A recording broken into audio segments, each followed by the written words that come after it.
Boa noite os que estão chegando, sejam bem-vindos. Rita, Denise, boa noite. Deise, boa noite. Sejam muito bem-vindos a mais uma reunião do GAEFA. Carlos Eduardo, meu irmão, seja bem-vindo. Yara, boa noite. Seu José, boa noite. Sejam todos muito bem-vindos. Hoje eu entrei um pouquinho mais cedo. Valdete, boa noite. Eu entrei um pouquinho mais cedo porque eu tenho um recadinho para dar a vocês. Rosineide, boa noite. Selma, boa noite. Sejam bem-vindas. Mandu, boa noite. Manda um nosso beijo aí para Rô, para Rosângela, para Valentina, que eu sei que está aí me assistindo também. Um beijão para todos aí. Esperar mais um minutinho, aí a gente já passa os recadinhos. Valmir, seja bem-vindo, meu irmão. Boa noite. Boa noite a todos vocês.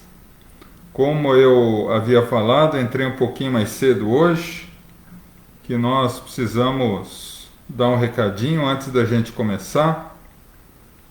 E Vânia, boa noite, seja bem-vinda. E a todos que estão chegando aí. Ângela, boa noite. Boa noite a todos.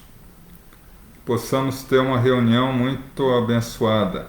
Silvia, boa noite. Luiz Miguel. Adriano, boa noite. André, Dirceia, sejam todos bem-vindos. Roger, boa noite. Licélia, boa noite. Boa noite a todos que estão chegando. Mais um minutinho a gente já passa para os recadinhos. Marcelo, boa noite a todos que estão chegando. Resolvi entrar um pouquinho mais cedo. Geralmente eu entro faltando 6 minutos, né? Para a gente testar o som, a imagem, cumprimentar e tal, para que a gente possa começar. Hoje eu entrei um pouquinho mais cedo. Ô Bruno, seja bem-vindo, meu irmão. Grande abraço aos nossos irmãos aí de Itaí, a Jaque, ao João Batista, todos aí do GBEM. Porque na quinta-feira passada, nós tivemos Dalva, boa noite. Beth, Denise, sejam todos bem-vindas. Nós tivemos algo que fugiu um pouco da nossa programação habitual, né? Aqueles que estiveram na nossa live na quinta-feira última de Pinga Fogo, nós percebemos que tiveram várias perguntas e a gente foi respondendo, né? E quando deu 9h27, nós deveríamos terminar por volta das 9h15, o nosso irmão espiritual me orientou a encerrar a live, apesar de ainda não ter sido feita a vibração pelos necessitados e a vibração do passe e fluidificação da água, como é habitual em todas as nossas lives de terça e de quinta.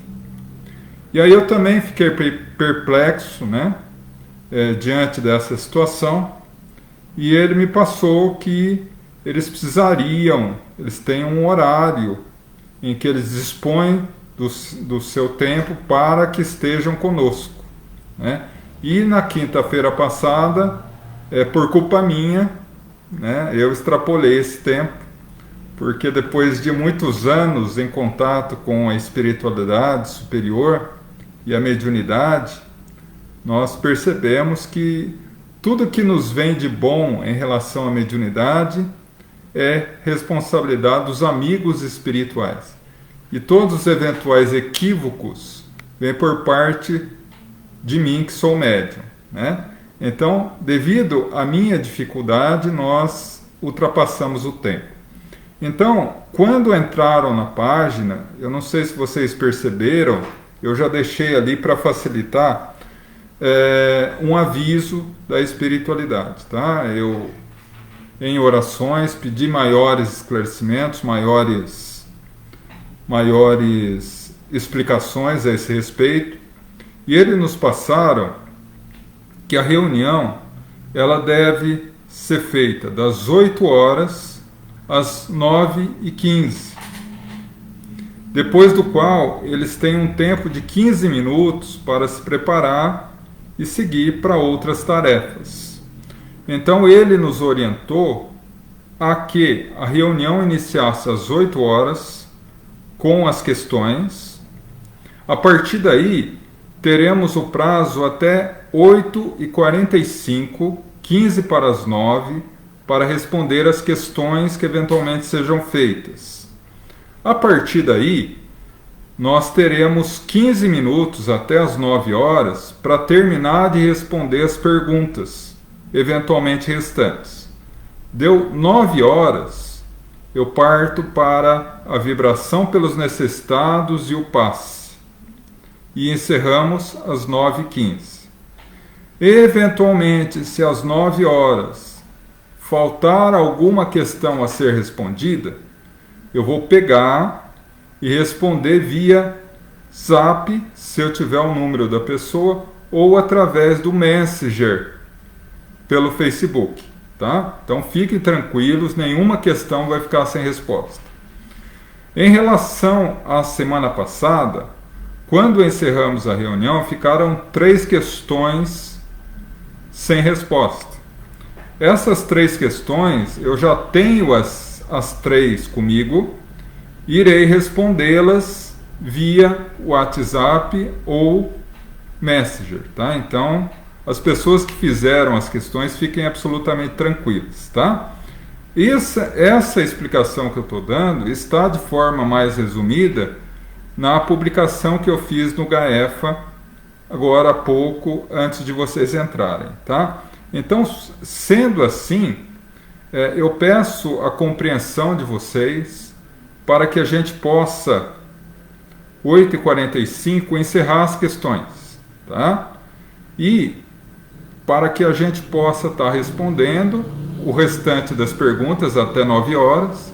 Eu também vou me disciplinar para não ser tão prolixo, para não ser tão, como que eu posso dizer, enrolar muito nas respostas, né? Ou seja, dar respostas mais diretas, não deixando, por outro lado, de explicar à medida que a gente possa, de forma a ser compreendido. Não serão respostas vagas, serão respostas diretas, tá bom? Então, diante disso tudo, falta 1 minuto para a gente começar. Daqui a pouquinho a gente já inicia com a nossa prece habitual, e daí eu já peço também a vocês que iniciem as questões para que a gente, logo após a prece,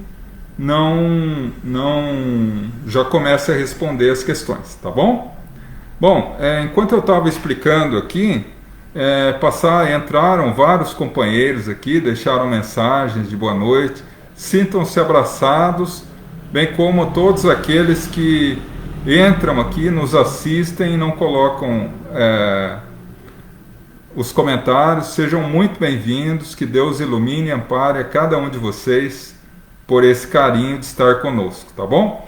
Vamos iniciar então a nossa reunião com a prece habitual, tá? Vamos todos elevar o pensamento e o coração a Deus, a nosso Mestre Jesus.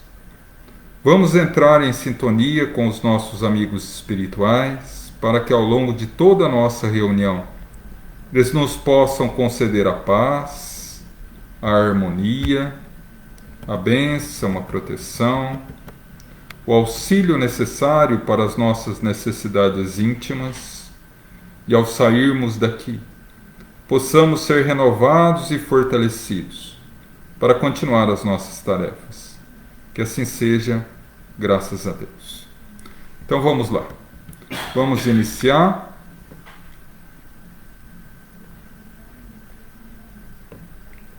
vendo se temos já alguma questão aqui.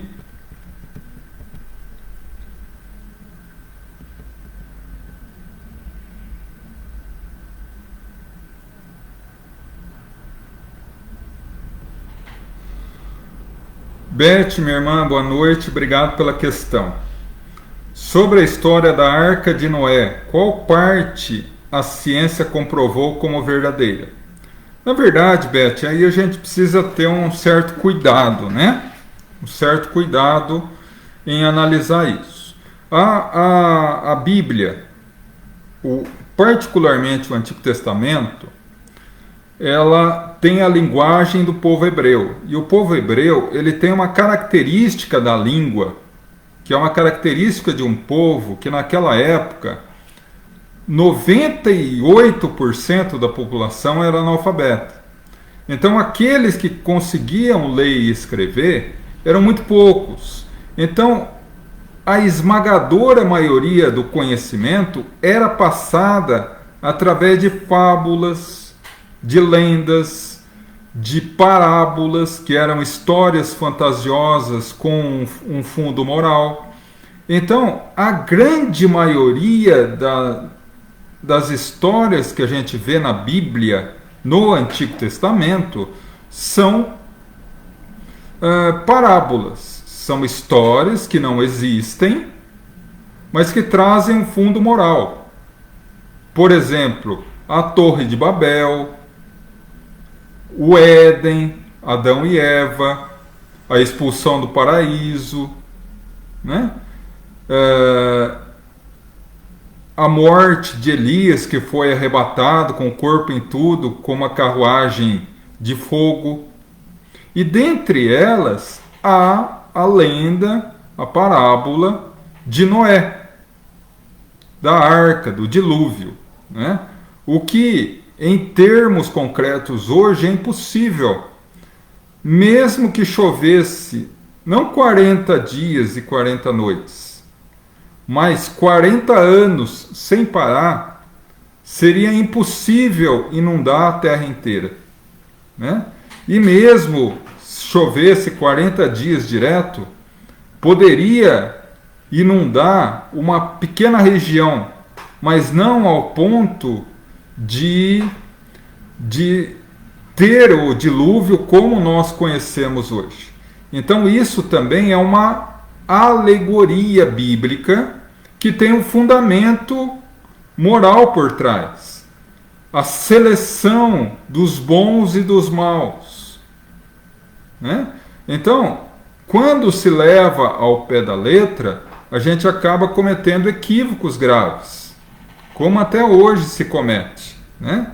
Até hoje, e aí nós respeitamos profundamente quem pensa assim, mas até hoje há pessoas que creem que a vida começou com Adão e Eva, mesmo a ciência comprovando ser cientificamente impossível, dentre outras coisas, pelas deficiências genéticas causadas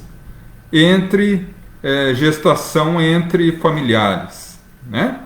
Então, nesse ponto, a ciência é totalmente contrária. E aqueles que dizem que a ciência comprova que há resquícios da arca, eles infelizmente se equivocam, tá? Vamos lá.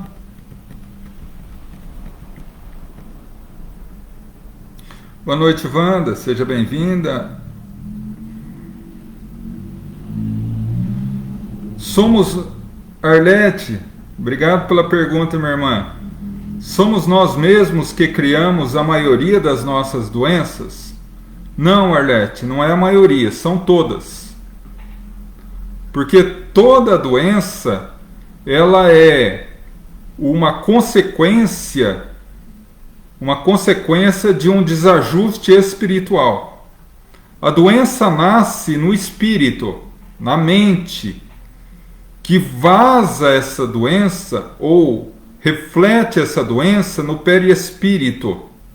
E o perispírito joga essa doença para o corpo físico para se purificar.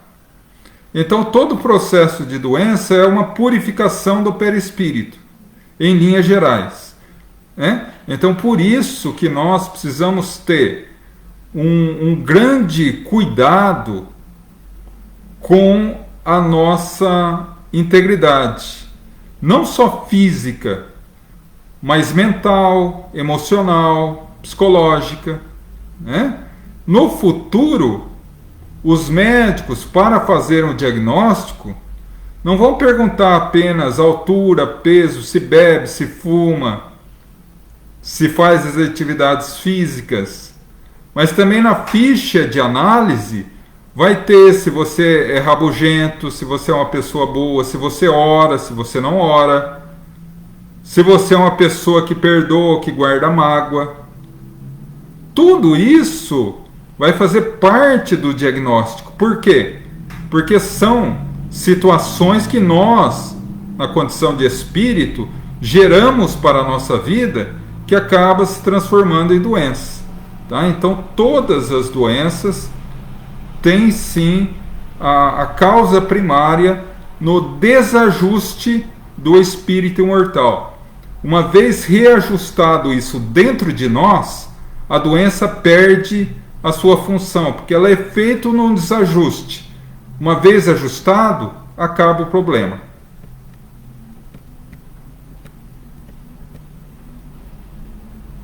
Boa noite, Betânia, seja bem-vinda. Rosineide, boa noite. Obrigado pela pergunta. Tenho várias tatuagens, na grande maioria de florais. Ouvi de um irmão espírita que pela lei espírita não é permitido, pois fere o perispírito. Rosineide, minha irmã, nós respeitamos profundamente todos os nossos irmãos de outras religiões e até do meio espírita. Mas ele cometeu 2 equívocos aí. Tá? Quando ele fala em lei espírita, em realidade ele se equivocou um pouco, ele errou um pouco. Tá? Porque assim, a doutrina espírita, ela orienta um caminho melhor para que a pessoa encontre plenitude e felicidade. Mas ela não proíbe nada. Nós seguimos na doutrina espírita uma frase de Paulo de Tarso: tudo me é permitido, mas nem tudo me convém. Eu posso fazer o que eu quiser da minha vida, mas nem tudo me convém, porque eu sofrerei as consequências. Agora, em relação à tatuagem, ele também se equivocou. Tá? Tatuagem é uma manifestação da pessoa. Tá? Muitas vezes é um eu te amo, meu filho, ou um floral, como você disse, alguma coisa que reflete um sentimento seu naquele momento, ou algo que você quer gravar no corpo. Né? Então, nesse sentido, é uma manifestação no corpo físico, que não interfere em nada no corpo perispiritual, desde que a intenção que gerou você a fazer essa tatuagem seja positiva. Se você fez a tatuagem, por exemplo, meu cunhado, ele fez uma tatuagem do rosto do meu sobrinho quando ele nasceu. É uma justificativa boa, né? Benéfica até. Então, se você fez a tatuagem com sentimento nobre, com sentimento de bênção, com sentimento de luz, com uma coisa boa para você e para os outros, sem problema nenhum. Isso de forma nenhuma afeta o perispírito. O que afeta o perispírito é energia carregada e negativa, os atos negativos. Então, se você faz uma tatuagem com o sincero objetivo de se mostrar melhor do que os outros, ou para algo negativo, aí sim vai ser marcada no seu perispírito. Não pelo fato de você ter feito a tatuagem, mas pelo fato dela ter sido originada por um sentimento negativo. Tá? Então, fazer tatuagem por si só não interfere em nada. Tá?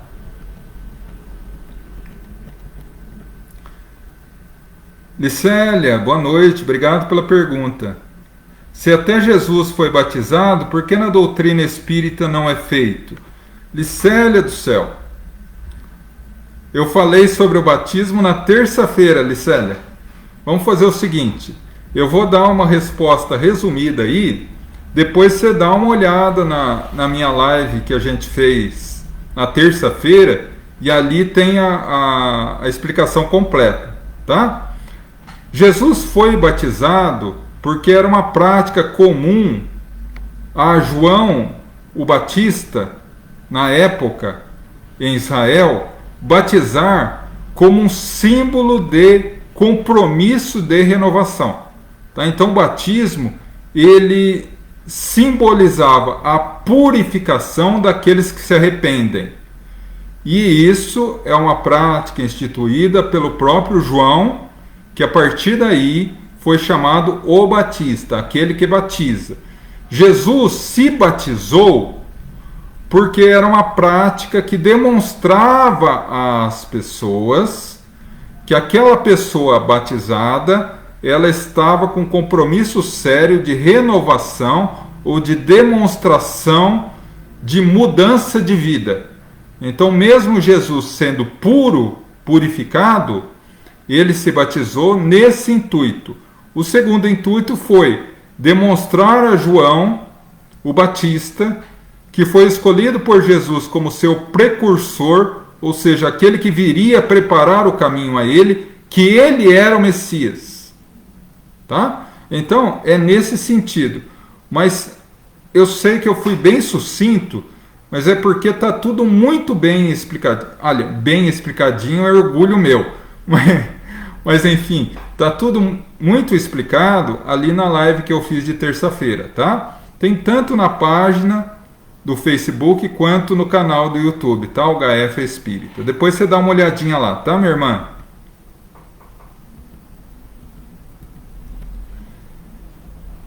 Luzia, boa noite, obrigado pela pergunta. João, passou no Fantástico que o acidente de ônibus de Itaí, que o ônibus tinha freio, que o motorista estava correndo muito, os funcionários da fábrica podiam ter denunciado ele e culpado. Bom, enfim, eu entendi em linhas gerais, eu vi mais ou menos essa matéria, que a perícia disse que o ônibus, só para quem está chegando agora, que não sabe o que a gente está falando, houve aqui próximo à nossa cidade um acidente de ônibus, alguns meses atrás, que morreu mais de 40 pessoas. Foi um acidente de ônibus, o motorista estava levando várias pessoas ao trabalho e acabou batendo num caminhão e morreram muita gente. E ele afirmou à polícia que perdeu o freio, que o freio estava com problema. E a perícia afirmou agora essa semana que o freio estava em perfeitas condições. Portanto, a conclusão que a polícia chega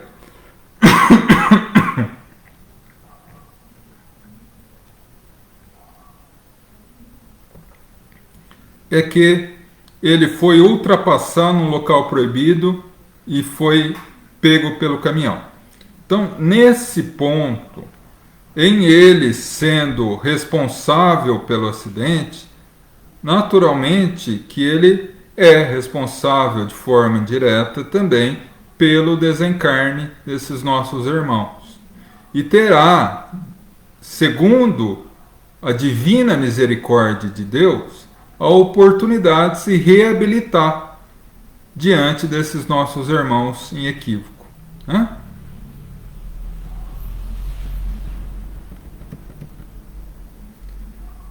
Mário, boa noite, obrigado pela pergunta. João, o consumo de bebidas alcoólicas pode interferir na nossa visita ao mundo espiritual quando dormimos? Mário, eu vou ser muito sincero a você, é um tema muito polêmico. Ela não pode interferir, ela interfere, tá? Porque o álcool, ele trabalha diretamente no sistema nervoso central. e interfere, e aí André Luiz já fala isso em muitos livros dele, que interfere nos tecidos sutis do corpo perispiritual. Então, automaticamente a nossa vibração fica mais densa quando fazemos uso não só do álcool, mas do cigarro ou de qualquer outro vício, tá? Mas o álcool, ela tem um agravante de interferir no sistema nervoso central, na nossa consciência, tá? E aí entramos numa outra questão, né? O uso de bebidas alcoólicas de forma social. Eu sei que aqui, bem mesmo no movimento espírita, muitos advogam a causa que o uso social de bebidas não interfere em nada para a prática, para a harmonia do indivíduo espiritualmente. André Luiz, no seu livro Missionários da Luz, conta um caso que a pessoa tomou um cálice de vinho ao almoço e à noite foi participar da reunião mediúnica e ele estava sem condições vibratórias por causa do cálice. Tanto é que a espiritualidade teve que envolvê-lo para que a energia não perturbasse a reunião e a reunião prosseguisse. Por outro lado, Divaldo Pereira Franco nos afirma exatamente nesse sentido, que independentemente da quantidade, espiritualmente, de forma perispiritual, o álcool sim interfere no nosso padrão vibratório. Não obstante nós forçarmos para mantermos um padrão elevado, o álcool acaba interferindo. É como se fosse uma âncora nos puxando para baixo. E aí nós temos que ter um esforço muito grande para manter o mesmo padrão, tá? Mas interfere sim, porque à medida que entramos no mundo espiritual, à noite, ao dormir, entramos em sintonia com o padrão vibratório que estamos. E aí, se estamos, mesmo que bebendo socialmente, temos que fazer um esforço muito grande para manter o mesmo padrão vibratório por causa do álcool que nos puxa a uma vibração mais densa, tá? Isso sem comentar o fator espíritos que igualmente bebem conosco e se utilizam disso para processos obsessivos, que você pode dar uma analisada também. Eu não querendo fazer autopromoção, tá, gente? Eu só estou colocando realmente porque a gente já comentou sobre isso. Uma das lives que eu fiz semana passada com os nossos irmãos de rancharia foi sobre obsessão. Eu comentei muito sobre esse caso aí de obsessores que são chamados por André Luiz de vampiros, ou também consideramos eles como viciosos, tá? Opa. Vamos lá.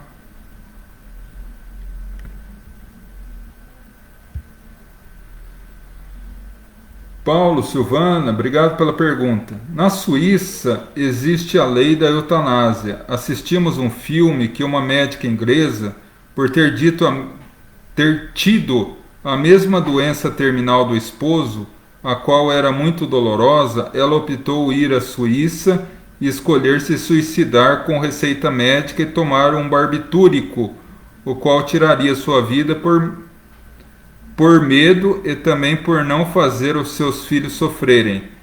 Tendo esses dois aspectos, ela é considerada suicida, considerando que ela não tinha religião? Existe algum atenuante nesse caso? Bom, na verdade, Paulo, aí a gente precisa analisar duas coisas, tá? O suicídio é um crime contra a lei divina, tá?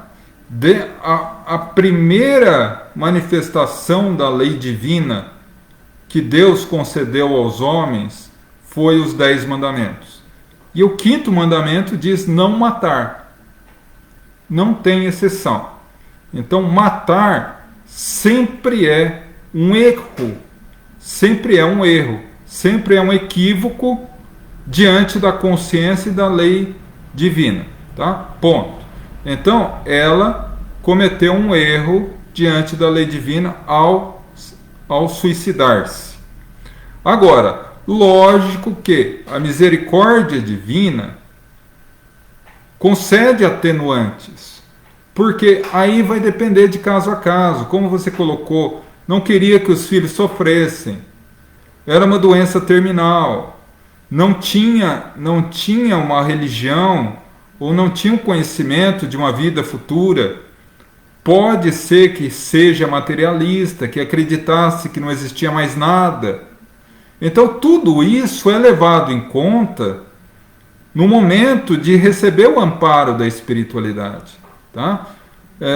O suicídio existe, é um erro gravíssimo, mas nós não podemos vincular a questão simplesmente do bem e do mal, do erro e do acerto, né? Porque no movimento espírita, antigamente, existia uma questão assim, suicidou-se, umbral direto. Vai ficar lá enquanto não se reajustar. Não é bem assim. Porque Deus é misericórdia.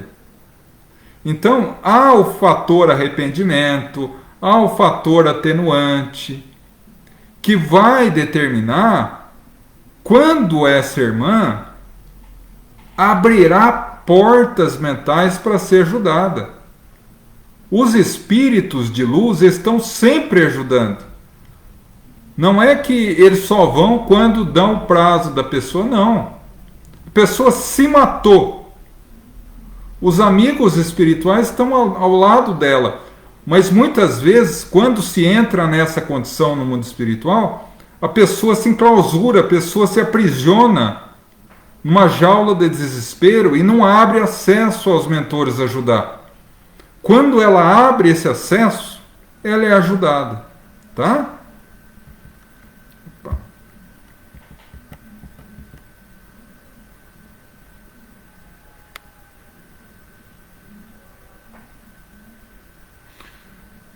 Ângela, obrigado pela pergunta. João, qual a descendência dos povos romanos? Antigamente eles eram tão rudes, não? Na verdade, Ângela, os romanos eram portadores de uma inteligência primorosa. Né? O que os romanos fizeram à sua época eram questões que os outros povos chegariam a isso séculos depois. Tanto é que todo o fundamento jurídico nosso hoje, a nossa forma de entender o ordenamento jurídico, as leis, a formatação da lei, veio do direito romano. Até hoje, nas faculdades de direito, a gente tem a matéria direito romano. E isso é só para a minha área. Tem várias outras situações que os romanos trazem um contributo maravilhoso. Então, nós precisamos compreender que, segundo a próprio Kardec em A Gênese, e um outro livro fantástico a esse respeito, que é A Caminho da Luz, Emmanuel, nos fala dos capelinos, povos que vieram de Capela, que era um planeta que ficava na constelação do Cocheiro, a 42 anos-luz da Terra, que estava passando por volta de 50 mil antes de Cristo, um período de transição que nós estamos passando agora. E esses espíritos que não se adaptavam lá, que ainda tinham prazer em praticar o mal, que gostavam da crueldade, que não se adaptavam a essa renovação, ao desencarnarem não tiveram mais oportunidade de reencarnar em Capela. Foram trazidos para a Terra, onde viviam o homem de Neandertal, o homem macaco, os espíritos da Terra ainda eram muito primários, e eles vieram reencarnar na Terra para alavancar o progresso social da Terra. E vieram em 4 grandes grupos: os hebreus, os hindus, os hindus, os arianos e os egípcios. E aí eles se espalharam sobre a Terra. E cada um tinha sua característica própria. A característica dos arianos era ser um povo extremamente prático, lógico, inteligente, vinculado às questões práticas da vida, com a facilidade grande de desenvolvimento social de cidades, de organização social. Então, creio eu que os romanos são resquício daquele povo ariano que habitou na Terra de 50 mil anos antes de Cristo até esses dias, tá bom?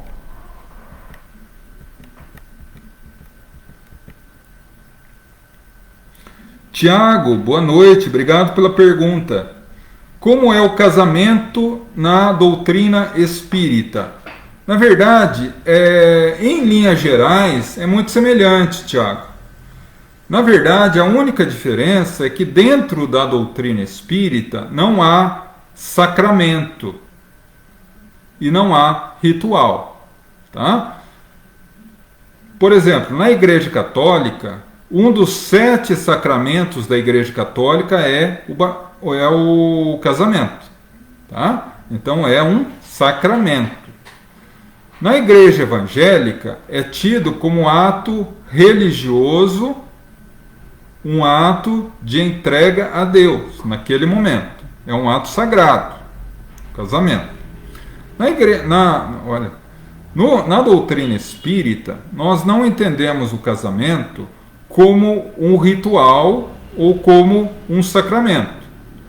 Pode ser feito o dito casamento espírita? Pode, só que sem rituais, né? A gente não precisa necessariamente seguir palavras sacramentais. As pessoas me pedem por amizade, por carinho, e sinceramente eu acredito que por complacência, por carinho das pessoas e por meu mérito próprio, me pedem às vezes para realizar casamentos, né? E eu já estou com, olha, eu já devo estar com mais de 20 no currículo. Mas como que é feito esse casamento, né? Os noivos escolhem a forma que será feito esse casamento e nós vamos e falamos um pouco do amor.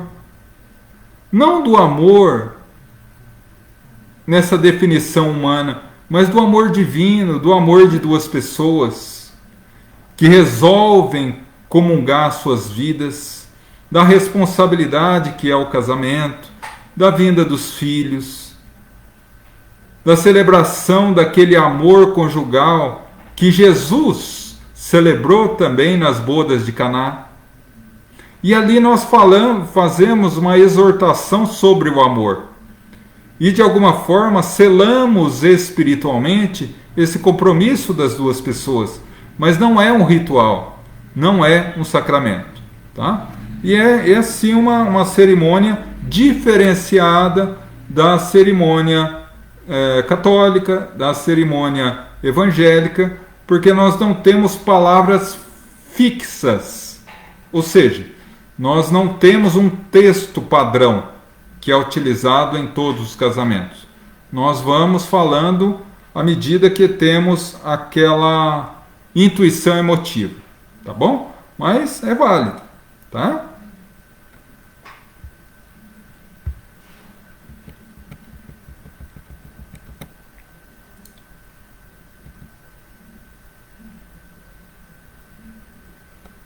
Eu que agradeço, Rosineide.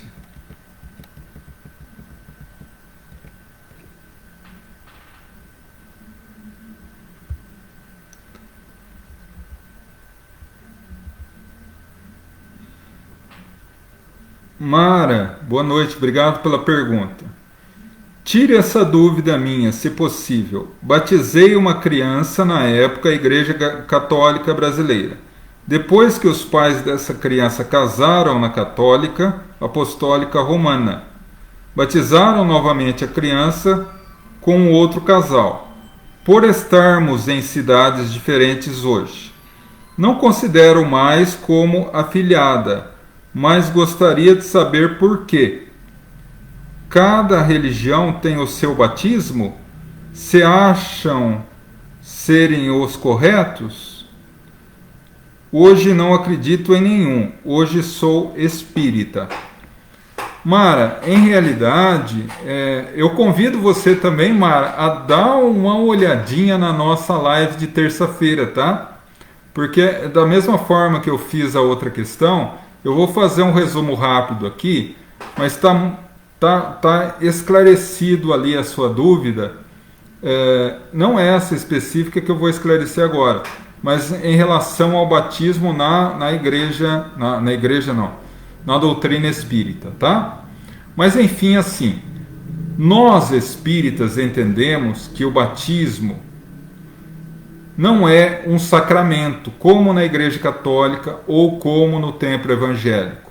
Um ato litúrgico, um ritual que simboliza ou a entrega, no caso da Igreja Evangélica, simboliza a renovação da vida da pessoa, e no caso da Igreja Católica, simboliza a apresentação da criança ao reino dos céus e a sua libertação do pecado original.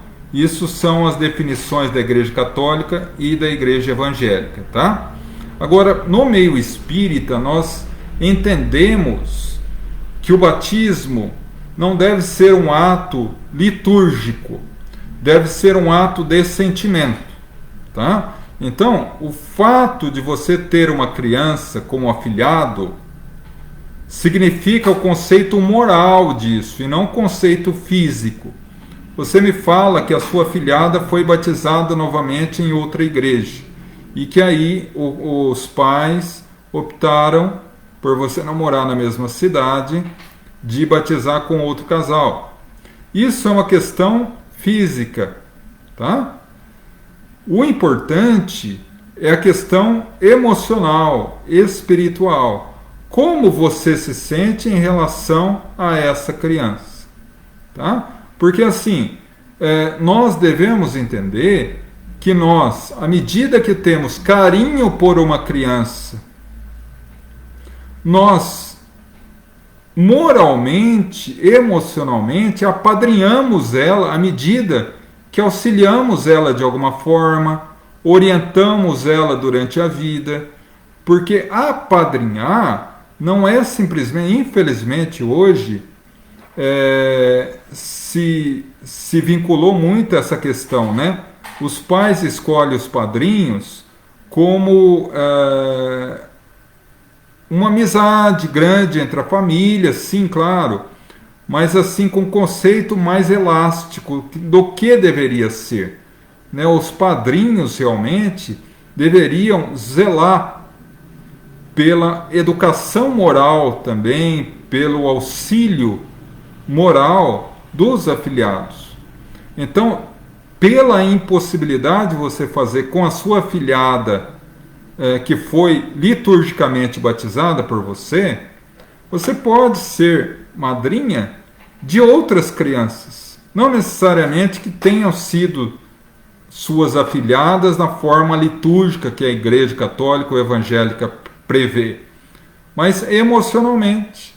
Eu tenho certeza que dentro da sua família tem crianças que você gosta, que você tem uma simpatia, que você ajuda, que você orienta, que você abençoa. Isso é ser madrinha, ser padrinho, tá? Então, é esse sentido, tá? Mais emocional, mais moral da questão do que meramente um conceito litúrgico, um conceito de ritual ou de sacramento, tá? Apenas lembrando, o batismo também é um dos sacramentos católicos, tá? Mas assista a explanação de terça-feira a respeito do batismo, você vai gostar muito.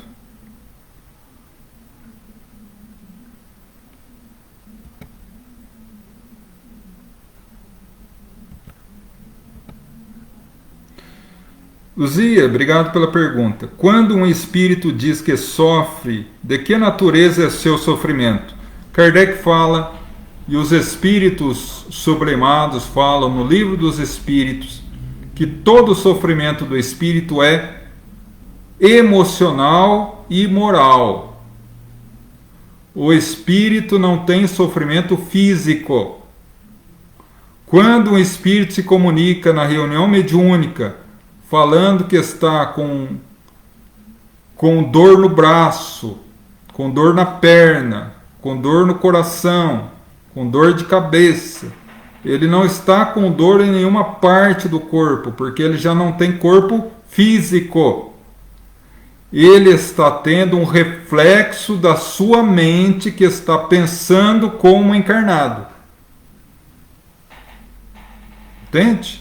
Então é um conceito um pouco complexo, um pouco profundo, mas vamos tentar entender rapidamente. Um espírito, ele já não tem corpo mais. Não tem corpo mais. Mas ele fala que tem fome. Mas a fome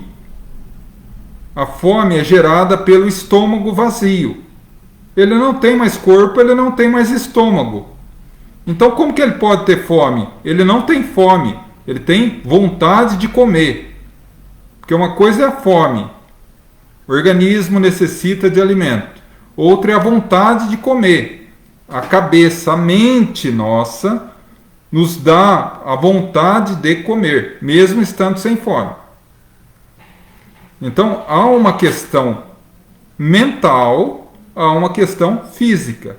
Quando o espírito desencarna, ele já não tem fome, corpo físico, ele tem vontade de comer. Da mesma forma, a dor, ele já não tem a dor física, mas ele tem a dor moral, o arrependimento, a tristeza, o remorso, a raiva, a ira, o ódio, ou dores mentais. Ele reflete no seu corpo periespiritual a dor que ele sentiria no corpo físico.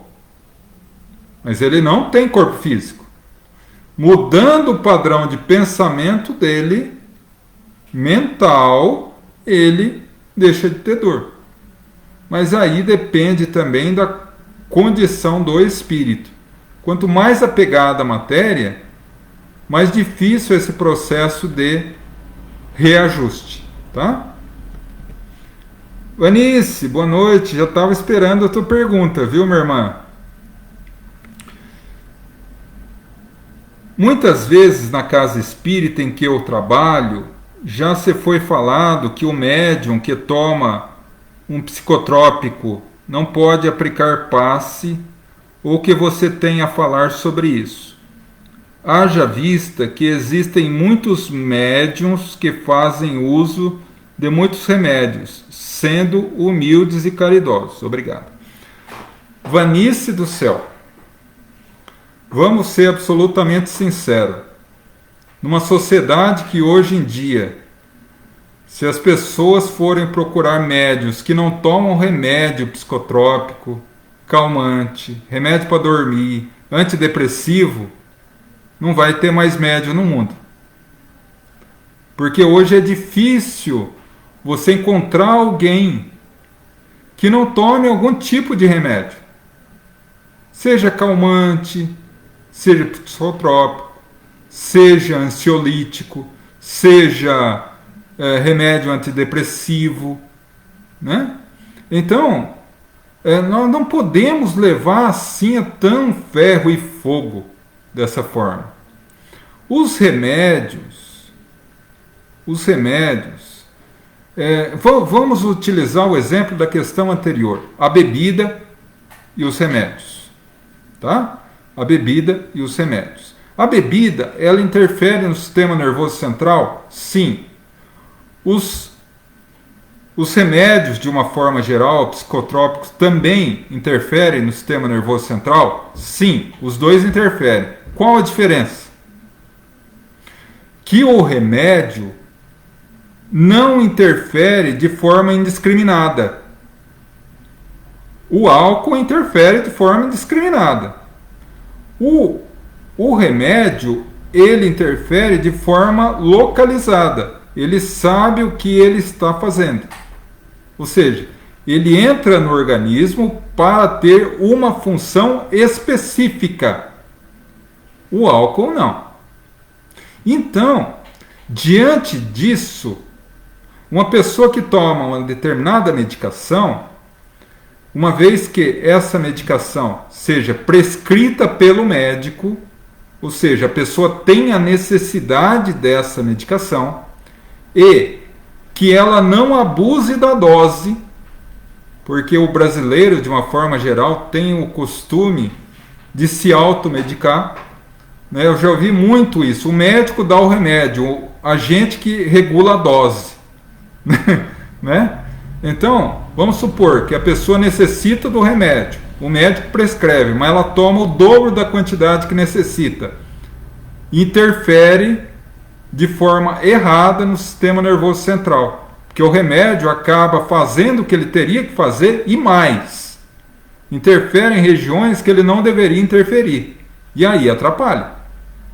Agora, se a pessoa recebe a prescrição médica de usar esse tipo de medicação e segue à risca a dosagem correta, a forma correta de tomar, esse remédio entra no corpo, faz o seu papel e ponto. Nessa forma, eu acredito que não interfere no trabalho mediúnico, no trabalho de passe, uma vez que nós sabemos que o fator essencial e primordial, tanto para ser um bom médium passista quanto um bom médium de uma forma geral, é exatamente isso que você colocou: a humildade e a caridade. Então, ao meu ponto de vista, na minha leitura da doutrina espírita, e creio aí sem falsa modéstia, tenho certeza de que a doutrina não interfere nesse momento, nessa questão, tá? Não obstante, haver abusos. No caso de abusos na medicação, sim, aí interfere. Porque aí ele vai comprometer outras áreas do cérebro e aí acaba interferindo na prática mediúnica, que o cérebro também é uma ferramenta essencial. Tá? Espero ter ajudado você nessa questão.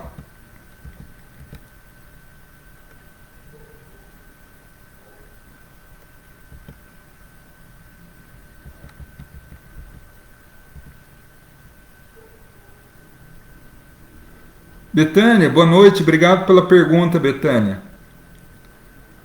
João, nos fale sobre os alimentos que não devemos comer nos dias de trabalho na casa espírita e por qual motivo. Esse o mesmo deve se cumprir nos dias em que assistimos às lives, já que as casas espíritas estão fechadas. Bom, Betânia, antes de responder essa questão, Betânia, vamos iniciar já o nosso conceito de mudança nos horários, tá? da reunião. É 15 para as 8, 15 para as 9, 8h45. Então peço a compreensão de todos, a gentileza de todos, para encerrar já as perguntas, tá? Para que a gente possa ter tempo de responder todas. Bom, Betânia, em realidade, essa questão da alimentação é uma outra questão muito vinculada a achismos, tá? E aí adentra-se também a questão do consumo de carne. O que a doutrina espírita nos orienta é que, como nós, no trabalho mediúnico, no trabalho na casa espírita, ou para termos uma melhor maneira de sintonia com a espiritualidade superior, não devemos estar com o estômago muito cheio, ou consumirmos no dia da reunião alimentos muito pesados, de difícil digestão. Por quê? Porque esses alimentos ou consumo exagerado faz com que o sistema digestivo trabalhe de forma mais lenta, o que nos traz um certo incômodo no organismo. E estando com o organismo incomodado, entre aspas, a nossa mente terá uma dificuldade muito grande de entrar em sintonia com o plano maior. É nesse sentido, tá? Então, por exemplo, eu já me habituei a não jantar antes das reuniões mediúnicas, antes das reuniões doutrinárias, e agora, na pandemia, antes das lives. Eu como depois, né? Mas isso é uma questão minha, porque eu me sinto bem. Sempre que eu como algo que me pese, eu tenho uma dificuldade muito grande, devido a esse peso no organismo, no sistema digestivo, de me concentrar. Então é só nesse sentido que deve pautar a atitude dos espíritas, tá?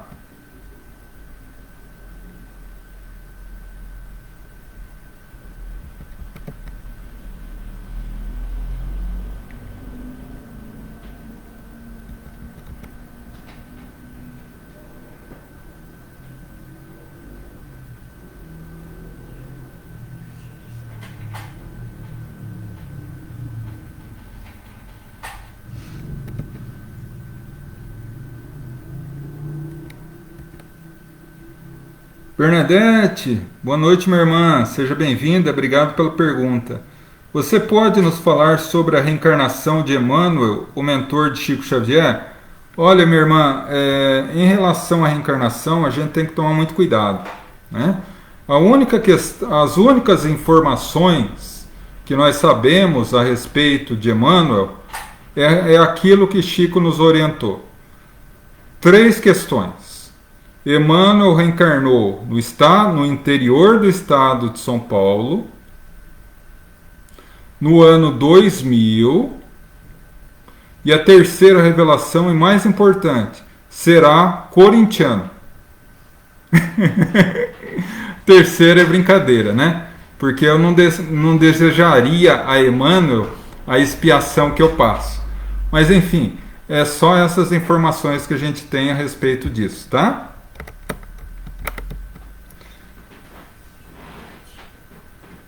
Valmir, boa noite, meu irmão. Obrigado pela pergunta. Gostaria que você explanasse sobre a ressurreição de Jesus e reencarnação. Confesso sentir um pouco confuso sobre o assunto quando falamos de Jesus. Em realidade, Valmir, o que ocorre? Em uma das últimas questões do Livro dos Espíritos, se não me falha a memória, tá, Valmir? Você dá uma conferida depois. Acredito que seja ou a 1009 ou a 1010. Por aí a questão. O Espírito de Verdade respondendo a Kardec a seguinte pergunta: ressurreição na Bíblia significa a mesma coisa que reencarnação? E o Espírito de Verdade diz que sim. Na realidade, a Bíblia ela coloca a ressurreição, a reencarnação, em 2 maneiras distintas. Reencarnação, como nós conhecemos, né? Como nós conhecemos, que é a reencarnação de Elias em João Batista, por exemplo, tá? E a ressurreição no sentido de voltar à vida física, como Lázaro, como a filha de Jairo, como o filho da viúva de Naim, que em realidade não foi uma ressurreição dos mortos, porque isso é impossível segundo a ciência, tá? Em realidade, o que existia ali é um processo de letargia ou catalepsia que Jesus, através da sua energia e fluido, retornou à vida física, porque o processo de desencarne não havia ocorrido ainda, tá? Então, em realidade, ressurreição é entendido como reencarnação. Agora, ressurreição dos mortos no sentido teológico que a Igreja Católica dá, não existe. Por quê? Porque o que é a ressurreição dos mortos? É a pessoa voltar à vida com o mesmo corpo que ela tinha quando estava encarnada. E isso é impossível, porque o corpo se decompõe. Então, por que a ressurreição de Jesus? Porque o corpo desapareceu por uma série de motivos, entre os quais o corpo de Jesus estava sendo procurado pelos seus inimigos para ser decapitado e a sua cabeça colocada às portas da cidade de Jerusalém, para que os sacerdotes do Sinédrio dissessem: veja, ele não era o Filho de Deus, entre outras coisas. Mas ele ressurge em espírito materializado. E aí as pessoas à época pensaram que era uma ressurreição no sentido clássico da palavra, tá? Mas há uma palestra minha, e mais uma vez eu digo, eu não estou querendo autopromoção. Tem uma palestra minha no canal HF Espírita sobre reencarnação, que eu explico bem essa questão, tá bom?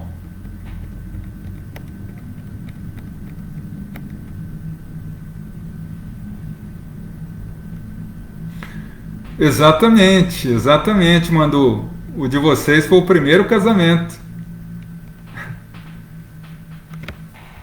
Maria Ângela, boa noite, obrigado pela pergunta. Segunda-feira, na parte da manhã, no trabalho, eu estava sentindo um bolo no estômago, parecia que ia vomitar. Estava conversando com um amigo meu, espírita, sobre a mãe dele, que estava internada muito mal. Quando foi às 11h30, fiquei sabendo que havia desencarnado. Isso que senti cedo poderia ser por causa dela? Desculpe a pergunta, agradecida. Não, desculpe não, eu que agradeço a pergunta. Pode ter sido, tá? Porque os espíritos, quando estão em vias de desencarnar, as equipes socorristas já estão ali. Então, ele, pela preocupação que ele estava com a mãe, não estava com uma vibração muito elevada. É natural, né? A preocupação, o nervoso, a ansiedade. Então é natural que ele gerasse uma energia negativa. E você, com uma certa sensibilidade, assimilou essa energia, tá? E naturalmente que a espiritualidade já estava preparando há dias o seu desencarne, e em virtude disso, ele também sentiu um certo incômodo em relação a isso, prevendo de forma inconsciente que iria ocorrer, tá bom?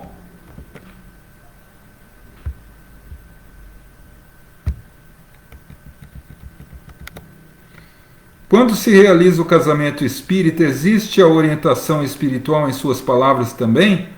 Só existe a orientação espiritual, Denise, minha irmã. Obrigado pela pergunta, viu? Geralmente, no meu caso, eu não posso falar no caso dos outros. No meu caso, eu tenho um amigo espiritual querido que me acompanha em todos os momentos que eu estou realizando algum trabalho espírita. Inclusive, quem está respondendo aqui é ele. Se houver algum erro, a culpa é minha de filtrar a mensagem, tá? E nos casamentos é uma coisa muito linda. Ele se aproxima de mim com uma veste toda especial para a cerimônia, e ele fala, geralmente ele fala coisas muito bonitas. Infelizmente, quando eu estou mais vinculado a ele, muita coisa que ele fala me escapa, né? Mas um dia eu ainda vou gravar um casamento que nós realizarmos para saber exatamente o que ele fala, tá bom? Mas ocorre sim. Fátima, minha irmã, boa noite, obrigada pela pergunta. Gostaria de saber sobre minha irmã, está bem? Ela faleceu em 2015. Bom, Fátima, as informações do mundo espiritual, elas são muito delicadas, né?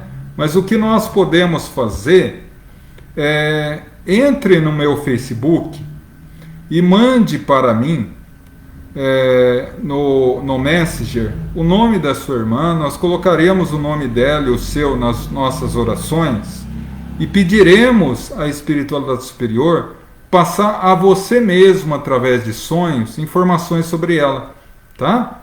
porque é uma questão muito delicada a gente colocar determinadas informações sem termos um respaldo imediato da espiritualidade, tá bom?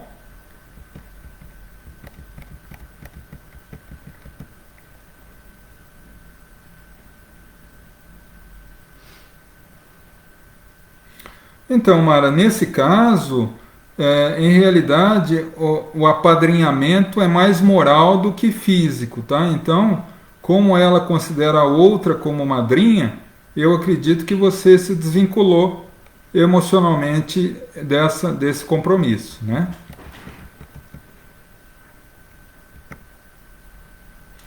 Ana Cristina, boa noite, obrigada pela pergunta. O copo com água que coloco a ser fluidificado ficou cheio de bolinhas. Tem algum significado? Aconteceu na terça-feira, obrigado. Nem sempre acontece. Porque a água, ela sempre é fluidificada. Mas, às vezes, acontece de ficar cheio de bolinha, o que significa que é uma resposta da espiritualidade a você que realmente há medicação nessa água. Não quero dizer com isso que aquelas que não fiquem não estejam medicadas também, tá? Boa noite, Mara. A doutora Marlene Nobre dizia que devemos acreditar sim, que o espírito está sentindo dores sim, pois naquele momento estamos num pronto-socorro. Então devemos ajudar aquele irmão como se estivesse no lugar do enfermeiro e paciente. Exatamente, Mara. Só que assim, para ele é uma realidade. A dor para ele é igual, é idêntica. Só que não é uma dor física. Não é uma dor que nasce do organismo. É uma dor que nasce da mente. Então vamos imaginar assim, quando você fica aflita, você não sente um aperto no peito? Isso dói.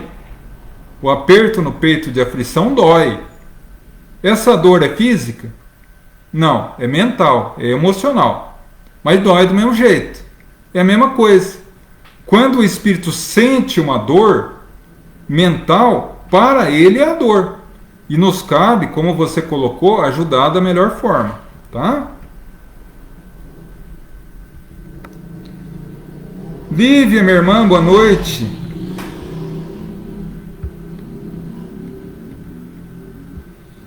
Fui professora de educação infantil a vida toda. Sempre tive uma ligação muito grande com as crianças e com infinitas histórias tristes que elas viviam.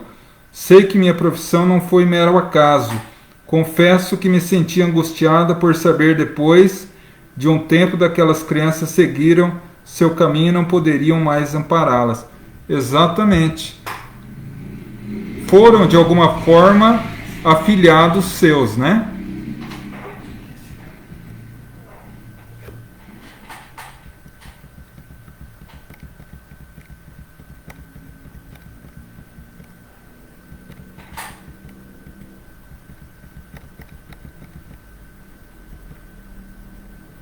Por favor, Mara, não me chama de senhor João não, que eu já me sinto velho. Se você fizer isso comigo, eu não durmo bem à noite.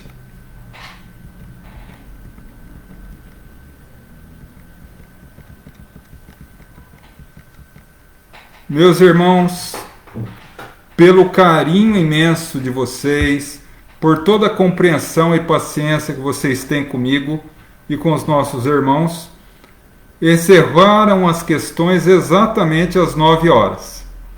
Então agora nós vamos passar as nossas vibrações pelos necessitados e paz, tá? Eu convido a todos a elevar o pensamento a Deus, a nosso Mestre Jesus. Vamos entrar em sintonia com os nossos irmãos espirituais, sentindo-a nesse momento que estamos abraçando o próprio Jesus. E vamos falar-lhe ao ouvido das nossas dores e aflições. E Ele haverá de nos abençoar. Bem como pelos nossos familiares, para que aonde quer que estejam possam receber as dádivas e as bênçãos de nosso Mestre. Rogamos pelos nossos irmãos em humanidade encarnados, a todos que sofrem provas e expiações, seja na fase que se encontrem de sua vida física, que o Senhor Jesus possa ser o farol a nos iluminar pelos caminhos tortuosos da terra, nos fortalecendo para seguir sempre adiante. Rogamos por aqueles que passam pela vida física aprisionados a um leito de hospital, a doenças tidas pela medicina humana como incuráveis. Rogamos a cura, Senhor, mas sobretudo a cura espiritual, uma vez que a doença é remédio amargo para a cura do espírito. Rogamos agora por todos os nossos irmãos em sofrimento e dor, por todos aqueles que nesse momento a nossa mente alcança, por todos aqueles que têm o nome inscrito nos nossos comentários, por todos aqueles que nos pediram orações ao longo da semana, por todos aqueles que sabemos passar por dores e sofrimentos, por todos aqueles que passam pela terra carregando cruzes pesadas e difíceis, e muitas vezes não tem ninguém para os consolar fisicamente, a não ser seus próprios travesseiros à noite, que possam ter a certeza de que uma legião de espíritos de luz está ao lado dele e dela, amparando, abençoando e iluminando. Aos vitimados pela Covid, que possam ser abençoados e amparados, iluminados pelo nosso Mestre Jesus. E que a todos nós possamos vibrar amor, luz e paz, e que ao lado de cada sofredor na terra esteja um irmão luminoso a envolver-lhe em um bálsamo de paz, de bênção, de esperança e fé, na certeza de que isso também passa. Pedimos agora pelos nossos irmãos já desencarnados, nossos familiares que foram chamados por Deus a retornar à pátria verdadeira. Rogamos a bênção e a misericórdia para que possam, nessa nova etapa das suas vidas, receberem a misericórdia e a bênção e a renovação. E a nós, familiares, que ficamos chorosos, que possamos ter a força de compreender que a vida continua mais gloriosa e feliz, e que possamos ter a fé e a perseverança de lembrar de nossos entes queridos e nos comunicar com eles com os maiores sentimentos de paz, de amor e fraternidade, oferecendo a eles o buquê luminoso da nossa saudade sem desespero. Rogamos pelos que sofrem no mundo espiritual as consequências de uma vida física voltada ao erro. Rogamos, Senhor, que o arrependimento seja a chave que lhes abra a porta da vida renovada. Pedimos pelos nossos irmãos suicidas, para que a doce Mãe da humanidade, Maria de Nazaré, os liberte da jaula de desespero que eles próprios se aprisionaram. E por fim, que o nosso Mestre Jesus plante no coração daqueles que ainda se entregam ao mal e ao ódio a semente luminosa da verdade, para que ela floresça um dia em seus corações e os liberte. E assim agradecemos. Jesus, o constante e incomparável amigo, e a Deus, o nosso Pai, nosso profundo agradecimento. Pai nosso, que estais nos céus, santificado seja o vosso nome. Venha a nós o vosso reino, seja feita a vossa vontade, assim na terra como no céu. O pão nosso de cada dia dai-nos hoje. Perdoa nossas dívidas, assim como perdoamos os nossos devedores. Não nos deixa cairmos em tentação, mas livra-nos do mal. Teu é o reino, poder e glória sempre. Amém. E agora, vamos partir para a vibração do passe e da fluidificação das águas.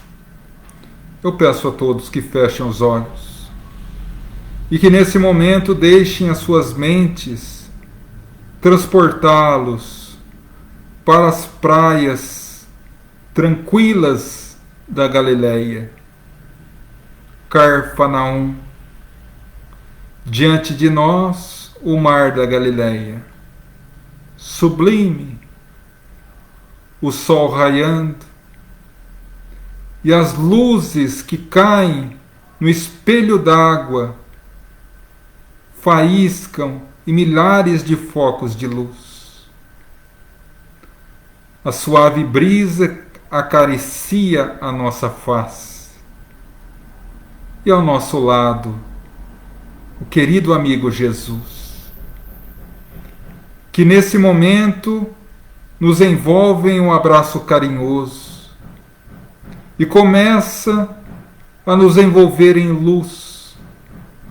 Essa luz que suavemente começa a ser absorvida por nós, por todo o nosso organismo, restabelecendo a harmonia orgânica, atinge a nossa mente, iluminando o nosso pensar, extraindo do nosso pensamento as energias perturbadas e negativas.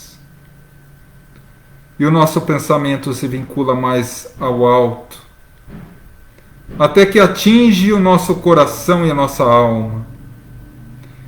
E uma onda de fé, de esperança e de alegria nos invade o coração. O sentimento de gratidão é imenso, pela certeza de que Jesus, em todos os momentos da nossa existência, está ao nosso lado e jamais nos abandona. Ele próprio nos disse: estarei convosco todos os dias, até a consumação dos séculos. Ele agora nos sorri, carinhosamente, nos envolve em um sorriso. Vai, filho, persevera nos desafios e nas provas da vida física, levando contigo a certeza que caminho ao teu lado, te fortaleço ao peso da cruz que tu mesmo criaste diante dos equívocos do passado. Mas não olhe para trás. Todo aquele que se firma no propósito de me seguir, não olhe para trás.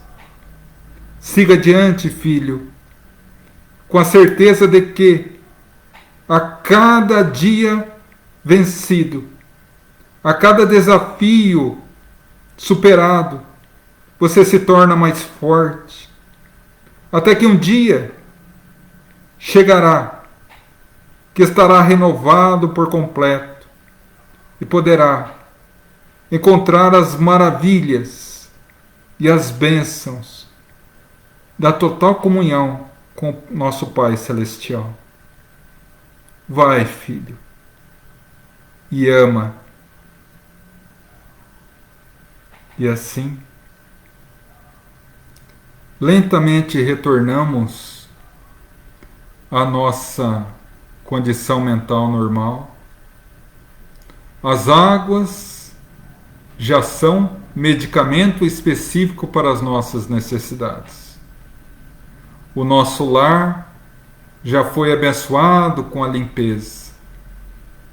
Nós já recebemos as bênçãos do passe renovador. E agora nos resta agradecer.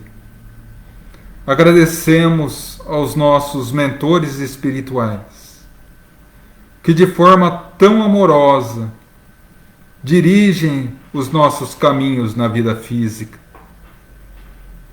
A todos os trabalhadores do GAEFA, sem exceção nenhuma, que aqui estão conosco nessa reunião. Nossa profunda gratidão por tanto amor dispensado a cada um de nós e a tantos necessitados. Agradecemos, e eu agradeço particularmente ao meu orientador espiritual, que mais uma vez me permitiu a honra de servi-lo, não obstante ser instrumento tão imperfeito, tão defeituoso, mas que me permite amorosamente servi-lo. Agradeço, e agradecemos todos nós, pelo dirigente espiritual dessa reunião, por Francisco de Assis, o patrono da nossa casa, por tanto amor e misericórdia. A doce Mãe Maria Santíssima, que continua a nos cobrir com seu manto de bênçãos. A Jesus, o nosso Mestre, Senhor, nos fortalece no caminho, principalmente quando as sombras se fizerem ao nosso lado, que possamos nos fortalecer na certeza de que Tu caminhas lado a lado conosco.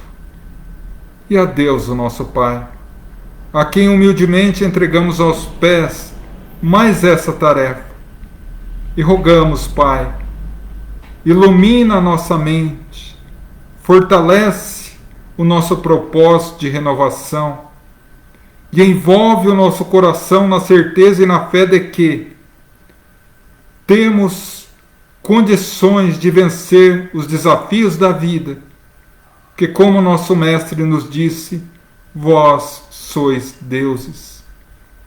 Podem fazer tudo o que eu faço e muito mais, quando quiserem. Deus Pai, nos ilumina e fortalece, para que a cada dia o nosso propósito de renovação se fortaleça também nos nossos pensamentos, palavras e atos. Que assim seja, graças a Deus. E assim, meus irmãos, encerramos mais uma reunião. Agradeço de forma especial toda a compreensão, todo o carinho que vocês tiveram conosco em relação às diretrizes passadas da disciplina do horário. Agradeço profundamente a vocês. Recebam cada um de vocês o meu abraço de coração. Que tenham um resto de semana de muita paz, de muitas bênçãos, de muita luz na vida de vocês, em suas famílias, aonde quer que estejam, e que possamos, terça-feira, às 8 horas da noite, estarmos reunidos novamente para mais uma reunião do GAEFA, agora sim, às terças-feiras, de palestra. Bom, na realidade não é bem uma palestra, é uma conversa sobre reflexões sobre algum ponto do Evangelho. O tema, geralmente eu disponibilizo no próprio GAEFA, na própria página do GAEFA, terça-feira pela manhã. Tá? Do mais, eu gostaria de convidá-los a conhecer o nosso canal do YouTube, o GAEFA Espírita.